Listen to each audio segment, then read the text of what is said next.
ଥରେ ଏକ ପୁଅଟି ଥିଲା। ତାର ନାଁ ଥିଲା ରାମିନ୍। ରାମିନ୍ 4 କ୍ଲାସରେ ପଢ଼ୁଥିଲା। ସେ ବହୁତ ଅଳସୁଆ ଥିଲା। ସେ କିଛି କାମ ନ କରି ସବୁବେଳେ ଶୋଇ ରହୁଥାଏ। ସେ ବହୁତ ଦାୟିତ୍ୱହୀନ ଥିଲା ଓ ପାଠପଢ଼ା ପ୍ରତି ଆଦୌ ଧ୍ୟାନ ଦେଉନଥିଲା।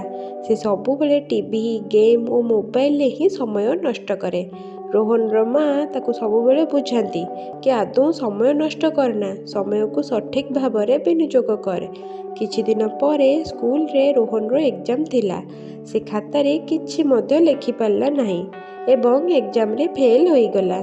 ତା ପରଦିନ ସେ ବହୁତ ମନ କଷ୍ଟ କଲା ଏବଂ ସେ କରିଥିବା କାର୍ଯ୍ୟ ପାଇଁ ଦୁଃଖ ଅନୁଭବ କଲା। ରୋହନ ଘରକୁ ଆସିବା ପରେ ତା ମାଆ ତାକୁ କିପରି ସମୟକୁ ସଠିକ୍ ଉପାୟରେ ବିନିଯୋଗ କରିବ ତାହା ବୁଝାଇଲେ ଓ ରୋହନ ସେହି ହିସାବରେ ପ୍ରତ୍ୟେକ ଦିନ କାର୍ଯ୍ୟ କଲା। ରୋହନ ପାଇଁ ଗୋଟିଏ ସବସ୍କ୍ରାଇବ୍ କର, ଯାହାଦ୍ୱାରା କି ଆଗକୁ ସେ ମନ ଦେଇ ପାଠ ପଢ଼ିବ।